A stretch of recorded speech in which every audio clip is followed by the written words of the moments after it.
Saudara, di dalam kehidupan kita manusia, heran sekali, kita mudah sekali membenci orang lain.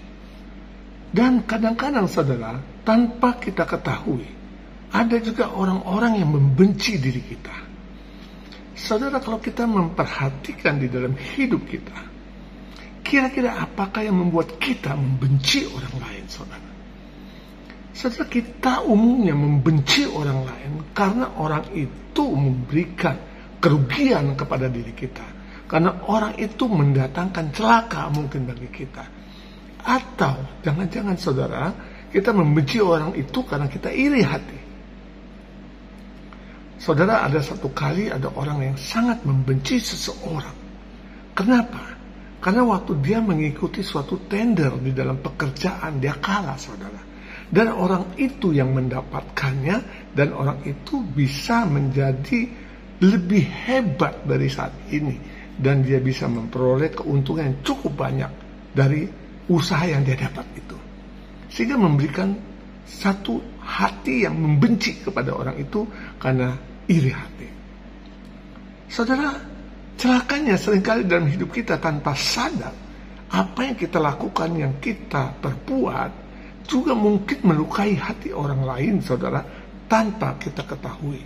Sehingga orang lain juga membenci diri kita. Saudara, sebetulnya membenci itu apa sih, saudara? Saudara, membenci itu sebetulnya memberikan satu hal pengertian kepada kita, ada yang salah dalam diri kita.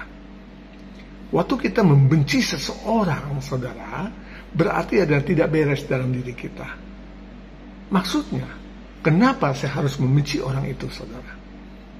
Kalaupun orang itu memberikan kerugian kepada saya, ya lepaskanlah itu semua. Terimalah apa yang menjadi kerugian kita tanpa harus membenci orang tersebut. Tapi karena kita manusia, menunjukkan betapa lemahnya saya sehingga saya tidak menerima, sehingga saya membenci. Saudara, waktu kita membenci seseorang, itu sebenarnya memberikan kerugian kepada diri kita. Karena orang itu sendiri belum tentu dia tahu kalau kita sedang membenci dia. Tetapi kita sendiri terganggu, saudara. Setiap kita melihat dia, kita terganggu. Setiap kita melihat tingkah laku dia, kita terganggu. Dan akhirnya yang rugi kita sendiri.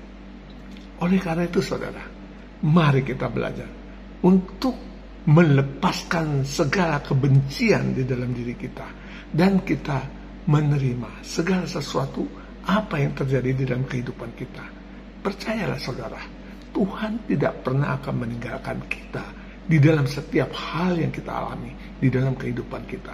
Sekalipun kita mengalami kerugian, tapi kita tidak pernah sampai tergeletak. Ada Tuhan di sana. Mari, saudara, kita belajar untuk tidak membenci orang.